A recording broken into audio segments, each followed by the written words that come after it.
Channel पर आपका बहुत बहुत स्वागत है। तो चलिए आज हम लोग जानेंगे कूलाम का नियम क्या है, यानी कूलम्स लॉ। अगर आप इस नियम से अगर जरा भी परिचित नहीं है, आपको जरा भी परिचय है नहीं है, तो कोई टेंशन की बात नहीं है। मैं आप ही लोगों के लिए ऐसा वीडियो बनाया हूँ जो शुरू से आपको बताने का प्रयास करेंगे और हम विस्तार तक ले जाने का प्रयास करेंगे। मैंने बहुत प्रयास के द्वारा इस वीडियो को बनाने का हम प्रयास किए हैं। इस नियम का खोज पहली बार 1784 ईस्वी में फ्रांसीसी भौतिकी विज्ञानी चार्ल्स अगस्टिन ड्यू कूलम्स ने किए थे। और धीरे धीरे हम लोग जानेंगे कि कूलम्स का नियम क्या है, इसका निर्माण कैसे हुआ, और विस्तार से जानने का प्रयास करेंगे। कह रहा है कि कूलाम के नियम के अनुसार किन्हीं दो स्तर बिंदु आवेश जी, आपको समझना है, यहाँ पर आवेश के बीच कह रहा है, तो समझना है कि वो दो बिंदु होगा। वो आवेश मतलब क्या होता है, तो आपको यहाँ पर समझने के प्रयास करना है कि दो बिंदु मान लीजिए कि ये होगा और ये होगा, आपको आवेश के बीच कह रहा है ना जी। तो इसका मतलब हुआ कि मान लीजिए ई एक बिंदु है, एगो ई है, ठीक। अगर हम दोनों के बीच, दोनों तो पदार्थ है, होगा कोई जी, कुछ न कुछ तो होगा ना पदार्थ। तो हर पदार्थ, इस दुनिया का कोई भी पदार्थ छोटे छोटे कणों से मिलकर बना है जी। और वो छोटे छोटे कण को हम लोग कौन ची कहते हैं, हम लोग परमाणु कहते हैं। और वो परमाणु में इलेक्ट्रॉन, प्रोटॉन और न्यूट्रॉन होते हैं।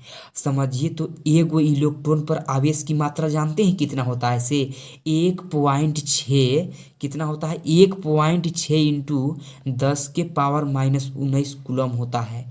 यानी एक वो इलेक्ट्रॉन, समझिए तो करोड़ों इलेक्ट्रॉन होते हैं। मतलब समझिए तो एक बड़ा पदार्थ होगा तो ओकरा में कितना परमाणु होगा, ओकरा में समझिए तो कितना इलेक्ट्रॉन, करोड़ों अरबों हो सकता है एक पदार्थ में।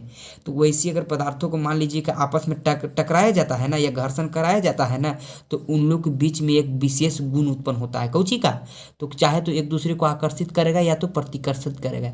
यानी दोनों अगर प्लस प्लस होगा तो प्रतिकर्षित हटाएगा, और माइनस होगा तो आकर्षण करेगा। तो वह कह रहा है जी कि बिंदु आवेश के बीच दो गो बिंदुआ जो होगा, आपको हम अभी बताए हैं, उन्हीं के बीच जो लगने वाला बल होगा, काहे कि दो गो आवेश है, दोनों को हम घर्षण कराएंगे या रगड़ेंगे आपस में, नज़दीक पर लाएंगे ना जी, तो दो गो बल उत्पन्न होता है। चाहे तो आकर्षण होगा, मतलब आकर्षण हो गया, या तो प्रतिकर्षण बल उत्पन्न होगा।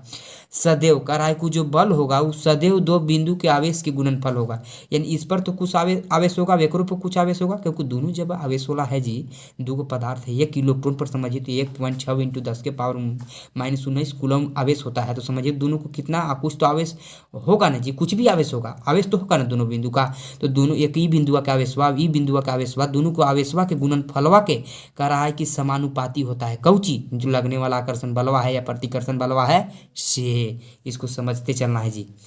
तथा उनकी जो बीच की दूरी होगा, काहे कि दोनों आवेश है तो बीच की तो कुछ न कुछ दूरी होगा ना जी। तो कह रहा है कि बीच की दूरी के वर्ग के व्युत्क्रमानुपाती होता है। मतलब बीच की दूरिया को स्क्वायर कीजिए और व्युत्क्रमानुपाती कर दीजिए, उसका आपको समानुपाती होगा जो बल लगने वाला है। तो व्युत्क्रमानुपाती का मतलब होता है कोई के बटा में एक कर दीजिए। आप एक के बटा में कोई संख्या लीजिए, समझिए तो व्युत्क्रमानुपाती हो गया। तो हम 1/r² लिखे हैं कि नहीं, यानी पहले क्या है, पहले है आपको f का, यानी इसको प्रपोजनल कहा जाता है या आप समानुपाती कहिए। अब देखिए आवेश को q से संकेत करते हैं जी, तो q1 इंटू Q2 दोनों को देखिए गुना किया है कि नहीं, दोनों को गुना के आपको समानुपाती होगा कौन, वो जो लगने वाला f जो बल है, से बल दो होता है, एक आकर्षण चाहे तो एक प्रतिकर्षण, दोनों में से कोई एक बल लगेगा आपका। फिर बल यहाँ कह रहा है कि बल का समानुपाती चाहे तो होगा उसका दूरी के वर्ग के व्युत्क्रमानुपाती, यानी एक के बटा कीजिए उसका समानुपाती होगा। अब हम लोग व्याख्या करते हैं जी, व्याख्या करते हैं, यानी इसको हम लोग विस्तार से अब हम लोग चलते हैं आगे। देखिए यहाँ पर देखिए एफ जो है से बल है, ये Q1 पहला आवेश है, पहला बिंदु है ये आपका। अब ये जो Q2 है, Q2 ये आपका दूसरा बिंदु है। अब बीच की दूरी देखिए यहाँ पर R है, अब बीच की दूरी r है। अब इसी के अनुसार हम लोग आगे पर व्याख्या करेंगे जी। देखिए हम यहाँ पर लिखे हैं कि माना वह दो बिंदु Q1 व Q2 है। देखिए हम ये के Q1 ले लिए हैं, अब ये के क्या ले लिए हैं जी, Q2 ले लिए हैं। Q2 इसको ध्यान से समझते चलना है। अथवा निर्वात में एक दूसरे में, यानी एक दूसरे से दूरी पर स्थित है, यानी निर्वात, यानी कह रहा है कि वायु अथवा निर्वात में एक दूसरे, यानी जो माध्यम है जी, वायु अथवा निर्वात में एक दूसरे से आर दूरी पर स्थित है। यानी ई जो है वो वायु है, समझिए तो हवा है यहाँ पर, और ये हवा है और यहाँ आर दूरी पर दोनों स्थित है। यानी दूरिया को हम लोग क्या बोल दिए, आर। आर दूरी पर स्थित है, जिनके बीच प्रतिकर्षण बल एफ है। यानी जिनके बीच जो प्रतिकर्षण, इन लोग को आकर्षण बल नहीं लग रहा है जी, प्रतिकर्षण बल लग रहा है। तो प्रतिकर्षण बल एफ लगता है। तो अब कूलाम के नियम से, अब हम लोग किसके नियम से चलेंगे जी, कूलाम के नियम से अब हम लोग आगे चलने का प्रयास करेंगे। कूलाम्स के नियम से चलेंगे तो कूलाम्स के नियम क्या कहता है जी, कहता है कि आप देखिए वो दोनों जो आवेश होगा, वो दोनों आवेश के गुणनफल के समानुपाती होगा। कौन, जो प्रतिकर्षण बल लग रहा है से। ये आपका समीकरण हम एक मान लेते हैं। दूसरा बात क्या कहता है, दूसरा बात जो बल होगा वो भी समानुपाती होगा। किसका, उसकी बीच की दूरी हो उसका व्युत्क्रमानुपाती के। यानी बीच के जो दूरी हम लोग आर लिए थे जी, वो आर के वर्ग के, यानी वर्ग का मतलब स्क्वायर होता है जी, स्क्वायर के व्युत्क्रमानुपाती होता है। ये आपको समीकरण 2 हो गया। आपका समीकरण 1 रहा, समीकरण 2। हम लोग चलते हैं समीकरण 1 और समीकरण 2 से। यानी अब दोनों को मिलाएंगे तो यहाँ पर देखिएगा, या पहला क्या था समीकरण, यानी एफ प्रोपोर्शनल यानी समानुपाती Q1 इंटू Q2 बटा आर स्क्वायर। हम इसको कैसे बनाएं, इसको देखना है। यानी आपको ये तो पहला समीकरण आपको ये है और दूसरा समीकरण को मिला देना है। तो आपको देखिए यहाँ पर ये तो ऊपर है, आर स्क्वायर कहाँ है, नीचे है। एक से गुना करेंगे तो जस के तस ही रहेगा, ऊपर में तो कोई फर्क नहीं पड़ेगा। लेकिन आर स्क्वायर कहाँ है, बटा में है, तो इसको कहाँ रखेंगे हम लोग, बटा में। ये आपको दोनों समीकरण को मिलाने से आपको ये निर्माण हुआ। अब उसके बाद हम लोग एफ के बाद बराबर के चिन्ह देंगे, और के है से आपको एक प्रकार के नियतांक है। जैसा कि वहाँ पर हम वायु या निर्वात एक माध्यम के बात किए थे ना जी, उसी प्रकार से वो उसका जो उन्हीं के अनुसार यहाँ पर हम के मान रखेंगे जी। अब यहाँ पर के मान क्या है ना है आपको यहाँ पर विस्तार से हम बता चुके हैं कि के क्या होता है और के मान हम लोग कैसे रखते हैं। देखिए यहाँ पर हम लिख चुके हैं।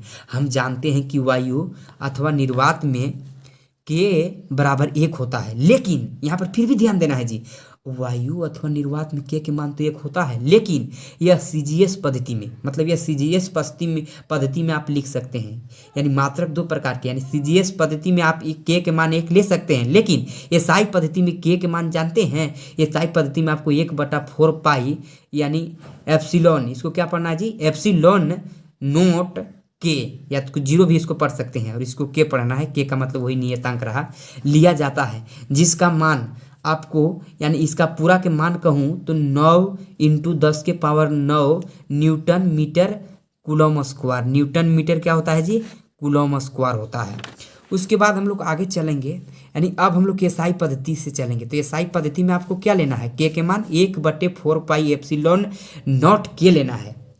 अब यहाँ पर ध्यान देना है कि एफ बराबर के, यानी जो नियतांक है जी वो आपको नियतांक रहा, और यहाँ पर अब आगे ध्यान देना है कि Q1 इंटू Q2 बटा आर स्क्वायर है ना।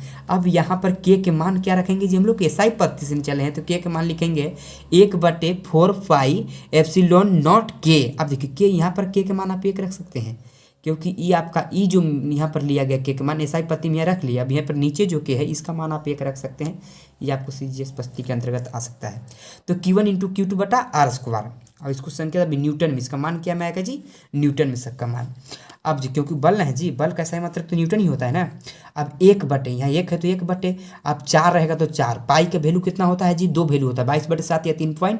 तो 14 हम लोग ले लेते हैं, 3.14 इंटू, आप देखना है कि सर एप्सिलॉन नॉट का मान कितना होता है, इसका मान होता है जी 8.854 इंटू 10⁻⁻12। अब के मान अब यहाँ बटा में नहीं जी, ये आपको यहाँ ले सकते हैं, यहाँ के मान अब 1 क्या ले सकते हैं हम लोग, 1 Q1 इंटू Q2 बटे आर स्क्वायर न्यूटन, यानी इसका मान जो आएगा कोच में आएगा जी, यानी आपका इसका मान न्यूटन में आएगा।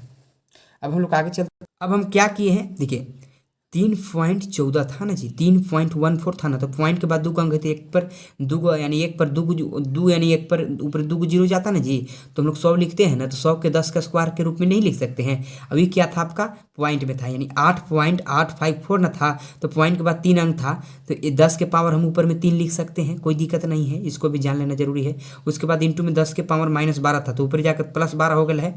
अब Q1 इंटू Q2 बटे आर स्क्वायर। अब इसको हम लोग आगे हल करने का प्रयास करेंगे। उसके बाद सबके पावर जोड़ दीजिए, क्योंकि आधार सेम है सबका जी, 10 10 10 सबके पावर जुटेगा तो कितना हो जाएगा, 3 2 5, 12 और 5 कितना होता है जी 17, यानी 10 के पावर 17 इंटू सबका आप गुना कीजिएगा ना तो आपको इतना मिलेगा। कितना मिलेगा? इकाई, दहाई, सैकड़ा, हजार, 10,000, लाख, 10 लाख, करोड़। यानी एक आपको कितना यहाँ पर मिला? 1,11,20,624 आपको यहाँ पर ध्यान देना है। उसके बाद इसके अनुसार यहाँ पर क्या अंक है कुल जी? कुल आपको अंक है 2 3 2 5, 5 और 3 कितना होता है 8। तो ये काम कीजिए, एक पर आप 8 जीरो यहाँ पर निकाल लीजिए, काहे कि इसे आपको भागा देना होगा ना जी। यहाँ पर देखिए 3 3 6 और 2 8 वो जीरो। अब एक जो बेसी रहेगा तभी ना भागा हम दे सकते हैं। तो 8 जीरो, अब इसको अंक के बराबर में 8 जीरो हम यहाँ से ले लेते हैं। तो 10 के पावर 17 था, अब 8 जीरो इधर आ गया तो यहाँ पर खाली 9 को ना बचेगा जी। 10 के पावर 9 ना, क्योंकि 8 जीरो तो इधर निकल गया, तो 8 9 17 होता है ना। 8 को जीरो यहाँ पर लिखना होगा। अब एक लगा के कितना हो जाएगा? 9 का अंक हो जाएगा। तो इससे हमको भाग देने में अच्छा हो जाएगा। तो जब इससे आप भाग दीजिएगा तो 8.99 बार में कट जाएगा। लगभग में इसका वैल्यू हम लिखते हैं 9, यानी कितना वैल्यू कुल मिला के आएगा जी? 9.10 के power 9 Q1 into Q2 R²/N। ये आपका हो गया प्रूफ। इस वीडियो को देखने के लिए और समझने के लिए कचन प्रो ऑफिशियल आपका स्वागत करता है।